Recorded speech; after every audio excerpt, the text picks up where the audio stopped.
ďalší jablon 2. Možno príliš počuť šum vetra, tak po prípade doplním titulky.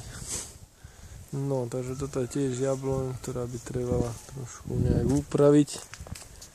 No.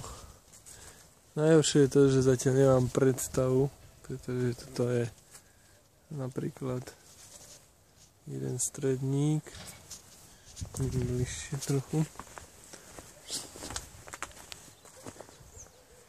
Jeden stredník, no toto ide všetko cez seba, takže to by som zrezal, nechal by som tieto kvetné puky,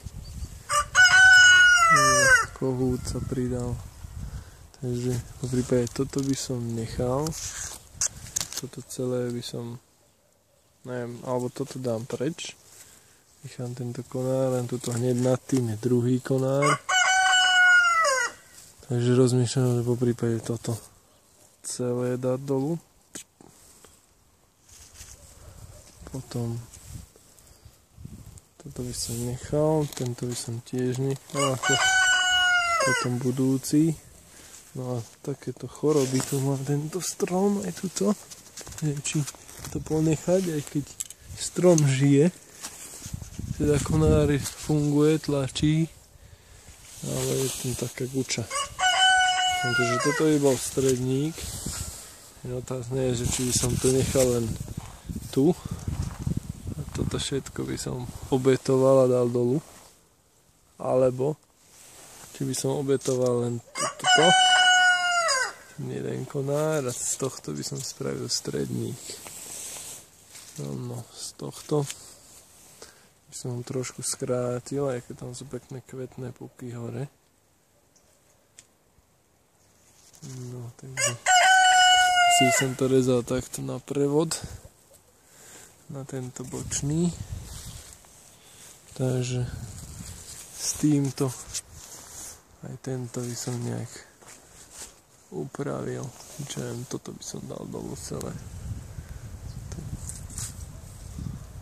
Alebo takto. Tieto dve odstrániť. Tiež toto by som dal dolu. Dal by som to aj na tento, alebo dokonca len tu. No. Takže toto je jedna jabloň. A toto máme môj pokusný strom jabloň. Zaštepené na viac než 10 miestach. Otázne je, že či že či skrátiť tie výhody štepení. Napríklad toto by som možno tu odstrihol, to by som dal preč. No, to sú samotné štepy všetko. Aj ten druhý, to sú už dvojročné štepy. Takže či z toho spraviť nejaký stredník. No otázka je, že vlastne všetky tri sa mi chytili. A vidieť, že je to prehustené.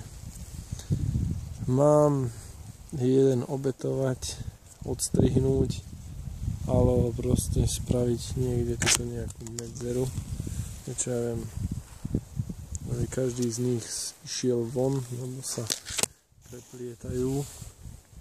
Alebo mám z jedného spraviť stredník a ostatné kostrové konáre. Takže to by bola moja otázka.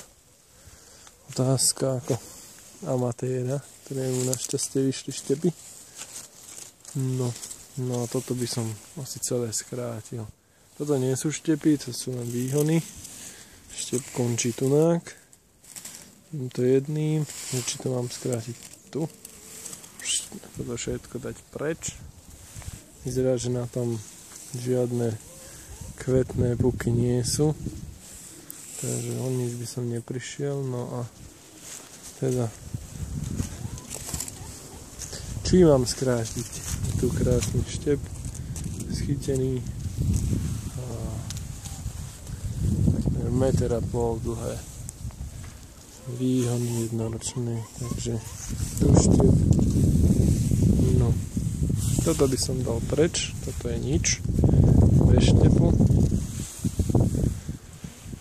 Toto tiež preč. No a otázka teda na vás, kto by mi teda vedel poradiť, že čo s tým jednoročným. Či to nechať, alebo to je príliš prehustené. A teda nechať len niektoré z toho. Čaute.